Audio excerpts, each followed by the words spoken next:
माँ, आपके हाथों की खीर ना मुझे ससुराल में बहुत याद आएगी।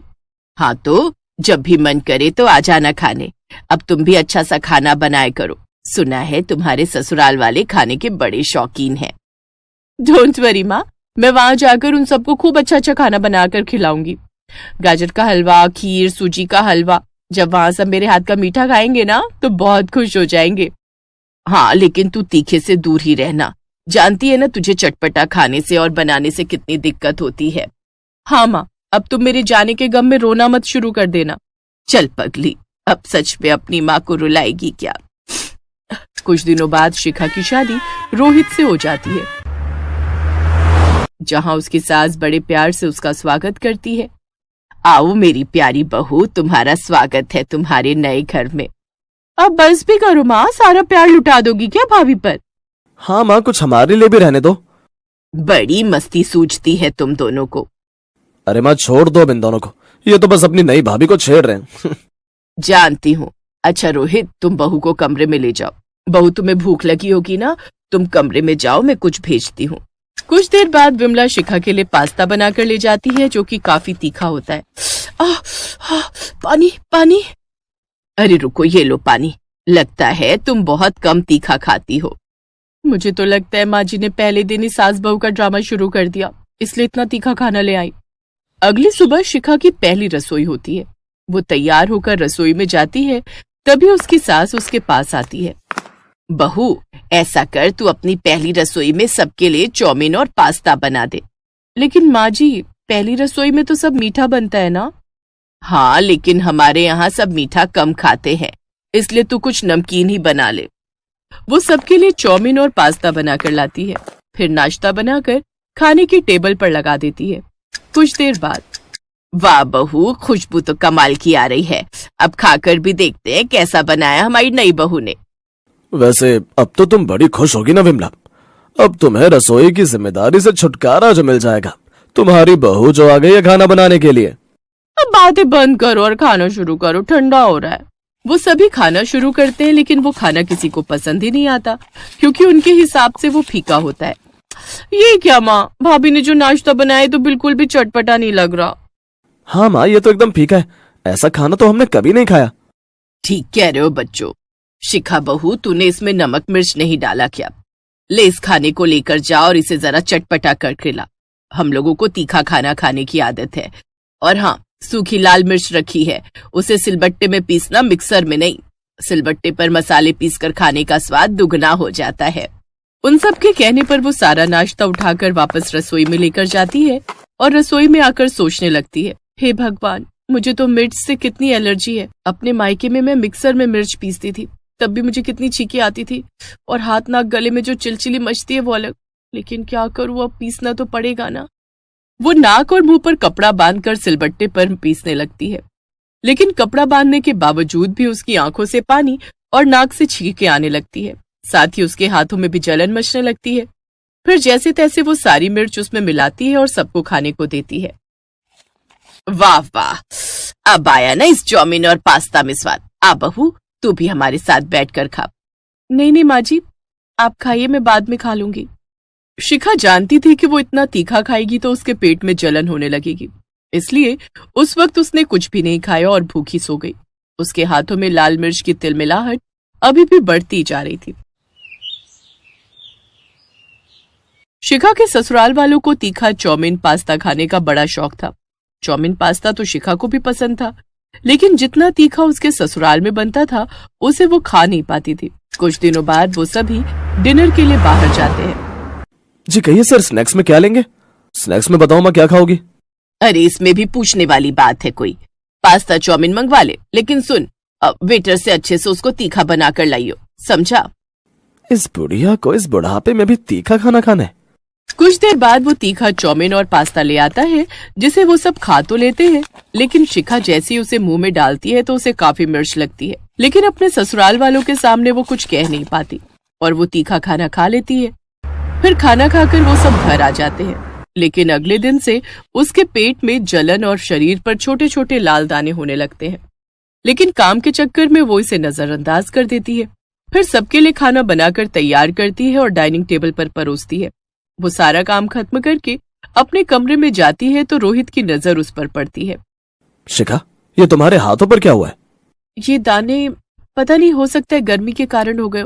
चलो अब सो जाते, मुझे बहुत तेज नींद आ रही है। ऐसे ही 2 दिन बीत जाते हैं। 2 दिन बाद शिखा की ननद अंजलि उससे कहती है, भाभी मेरी कुछ सहेलियां शाम को घर आ रही हैं और मैंने उन्हें बताया कि आप कितना अच्छा खाना और स्नैक्स बनाती हो, इसलिए आप कल उनके लिए खाना बना लेना, और हाँ, स्नैक्स में तीखा पास्ता चाउमीन भी बना लेना। शिखा को मिर्च से एलर्जी थी और लगातार तीखे मसाले बनाते बनाते उसकी एलर्जी काफी बढ़ गई थी।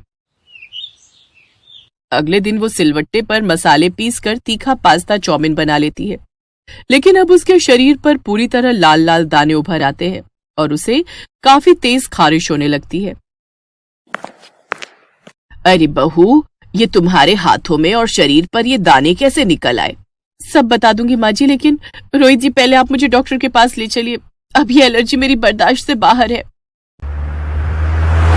वो उसे जल्दी से अस्पताल ले जाते हैं। देखिए, लगता है इनको किसी चीज से एलर्जी है, लेकिन फिर भी बार बार ये उसी चीज को हाथ लगा रही है। बताओ बहू, तुम्हें किस चीज से एलर्जी है? माँ जी, वो मुझे तीखे मसालों से एलर्जी है। तीखा खाने से, मसाला पीसने से, उसकी महक से मुझे एलर्जी है, जिसके कारण मेरे शरीर पर ये दाने हो जाते हैं। शादी से पहले तीखे मसाले का जो भी काम होता था वो माँ ही करती थी, लेकिन जब से मैं शादी करके आई हूँ तब से हर रोज तीखा पास्ता चाउमीन बनाकर और सिलबट्टे पर मिर्च मसाले पीसकर मेरे हाथ मिर्च से जलने लगते हैं।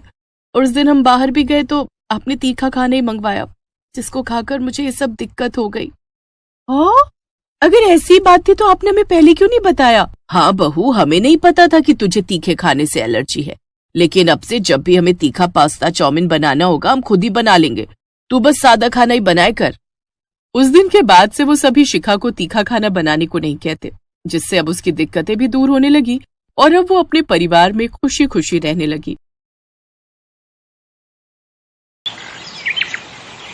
आइए आइए, मात्र 100 रुपए के बदले पेट भर के पुलाव खाइए।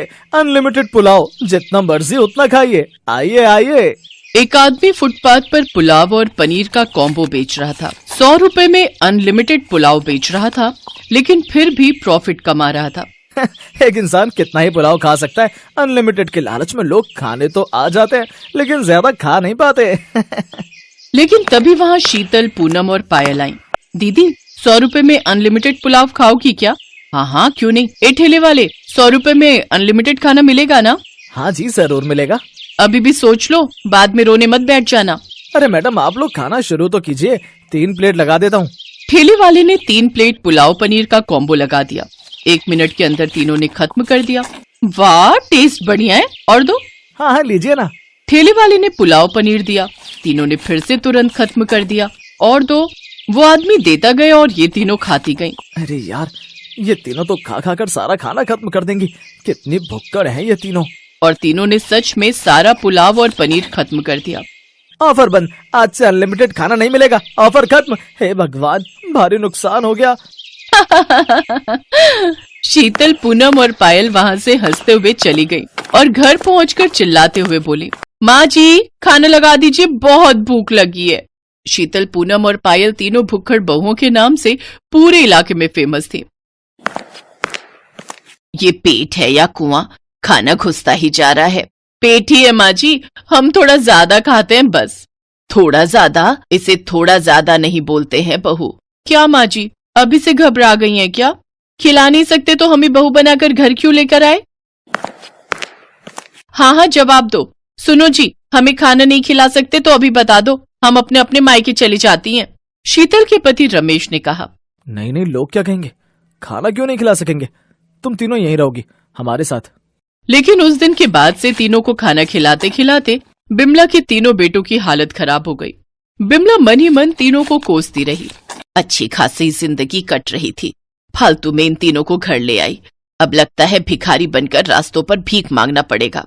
वो अपनी तीनों बहुओं से बहुत परेशान थी, लेकिन बिमला की परेशानी का कारण सिर्फ उसकी तीनों बहुएं नहीं थी। बिमला की बहन सरला पास में ही रहती थी। सरला बिमला से अमीर थी। वो हर शाम को बिमला के घर चली आती थी और कहती थी, बिमला सोच रही हूँ वो 2 बीघा जमीन खरीद ही लूं। क्या बोलती है? हाँ हाँ, खरीद ले। असल में पैसा इतना हो गया है कि समझ ही नहीं आ रहा कहाँ खर्च करूं। जा बिमला, मेरे लिए चाय बनाकर ला। बिमला चाय बनाकर लाती है। घर में दूध कम है क्या? मैं थोड़ा ज्यादा दूध वाली चाय पीती हूँ, गरीबी की आदत नहीं है ना। बिमला सबसे ज्यादा परेशान तो अपनी बहन से थी। सुबह से लेकर शाम तक तीनों भुक्खड़ बहुओं के लिए खाना बनाओ और शाम को अपनी बहन से ताने सुनो। क्या जिंदगी है मेरी। ये सब छोड़ छाड़ कर मैं चली जाऊंगी, बहुत दूर चली जाऊंगी। बिमला हमेशा गुस्से में रहती थी, इसीलिए अपनी बहुओं से भी उसकी दोस्ती नहीं हो पा रही थी। बिमला बहुत अकेली पड़ गई थी, उसे अकेले ही सारा काम करना पड़ता था। उधर तीनों बहुएं एक साथ गप्पे लड़ाती थी। बिमला को ये देखकर जलन तो होती थी, लेकिन बेचारी बिमला कर ही क्या सकती थी। इसी तरह उसका दिन बीत रहा था। एक दिन सरला ने उसे एक पार्टी में बुलाया। बिमला, मेरे घर पर एक पार्टी है, मेरी सारी सहेलियां आ रही हैं, तू भी आ जाना। नूडल्स रहेगा, थोड़ा खा लेना। ठीक है सरला, मैं आ जाऊंगी। बिमला ने सोचा कि सरला की सहेलियों से उसकी थोड़ी मुलाकात हो जाएगी तो उसे अच्छा लगेगा, लेकिन सरला तो अलग ही मूड में थी। बिमला सरला की पार्टी में गई और देखा सरला की अमीर सहेलियां महंगी साड़ियों में बैठी हैं। सरला, ये तुम्हारी बहन है क्या? हाँ, यही है मेरी गरीब बहन। देख के ही पता चल रहा है। बुरा मत मानना, इसे तो मैंने खाना सर्व करने के लिए बुलाया है। बिमला, चल खाना लगा दे। क्या मैं तेरी नौकरानी हूँ क्या? हाँ, नौकरानी की तरह ही है। वैसे मेरे घर की नौकरानी भी तुझसे अमीर है। बिमला को बहुत बुरा लगा। तभी उसके दिमाग में एक आइडिया आया। तुझे बहुत घमंड है ना अपने अमीर होने का। तुझे लगता है तेरे पास बहुत पैसा है। हाँ, पैसा तो है, इसीलिए घमंड भी है। ठीक है, तो मेरी बहुओं को दावत पर बुला और पेट भरकर नूडल्स खिला। बोल, कर पाएगी? ये तो सरला के लिए छोटी सी बात है। क्यों सरला? सरला को बिमला की भुक्खड़ बहुओं के बारे में पता था, लेकिन अपनी सहेलियों के सामने वो बिमला को मना नहीं कर पाई। ठीक है, मैं तेरी तीनों बहुओं को पेट भरकर नूडल्स खिलाऊंगी, ले आ उन्हें। ठीक है, ले आती हूँ, लेकिन उन्हें पेट भरने तक खिलाना पड़ेगा। हाँ हाँ, पेट भर के नूडल्स खिलाऊंगी, ले आ। बिमला चली गई और तीनों बहुओं को नूडल्स दावत के बारे में कहा। ये सुनकर तीनों बहुएं खुशी के मारे झूमने लगी।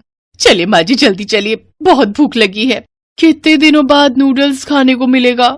बहू, आज तक मैं तुम तीनों को हमेशा कम खाने के लिए कहती थी, लेकिन आज बोल रही हूँ, चाहे जितना खाओ, जब तक पेट ना भरे उस सरला का घमंड तोड़ दो। अरे माँ जी, चिंता मत कीजिए, आपके अपमान का बदला हम लेंगे। हाँ। बिमला तीनों को लेकर सरला के घर चली आई। जल्दी से नूडल्स लाओ, पेट में चूहे दौड़ रहे हैं। सरला ने नूडल्स दिया। 1 मिनट के अंदर तीनों ने खत्म कर दिया। और लाओ, इससे तो भूख बढ़ गई है। सरला ने बाहर से नूडल्स मंगाए। रेस्टोरेंट से नूडल आ गया। सरला ने पैसे दे दिए। वो नूडल्स भी 2 मिनट के अंदर खत्म हो गया।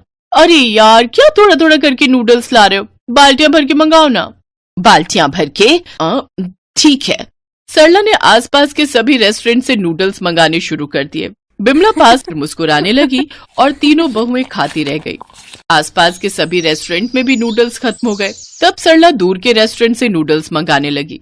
वो पैसे देती रही और तीनों बहुएं खाती रही। तीनों ने पूरी रात नूडल्स खाया और सुबह डकार लेकर बोला, अब थोड़ा मंचूरियन हो जाए तो मजा आ जाएगा। सरला भड़क गई। नहीं है मेरे पास पैसे, सारे पैसे खत्म हो गए, भागो तुम लोग यहाँ से।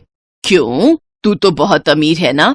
हाँ सरला, तुमने ही पंगा लिया था, अब पैसे कैसे खत्म हो गए? हाँ, नहीं है पैसे, नहीं है, भागो तुम लोग यहाँ से, नहीं है पैसे मेरे पास।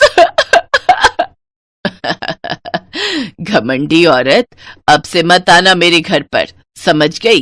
पेट भरकर नूडल्स भी नहीं खिला सकती, चली है घमंड करने।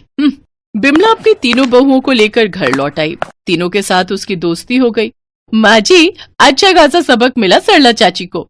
हाँ, सही कहा, अब कभी नहीं आएगी यहाँ, बहुत अच्छा हुआ। माँ जी, हम फालतू में ही आपके साथ झगड़ते थे, आपका दिल बहुत अच्छा है, अब से हम एक साथ काम करेंगे और खाना बनाएंगे। हाँ माँ जी, अभी तो घर से क्लाउड किचन भी खोल सकते हैं, हम घर से ही खाना बनाकर बेच सकते हैं। हाँ, उससे पैसे कमा सकते हैं, हमें पता है कि हम ज्यादा खाते हैं, अब से सभी मिलकर खाना बनाएंगे, पैसे कमाएंगे और खाने का टेंशन भी नहीं रहेगा। उसके बाद से बिमला अपनी तीनों भुक्खड़ बहुओं के साथ हर रोज खाना बनाकर घर से ही बेचने लगी और पैसे कमाने लगी। बिमला के घर में भी सुख और शांति छा गई और ऐसे ही सभी खुशी खुशी रहने लगे।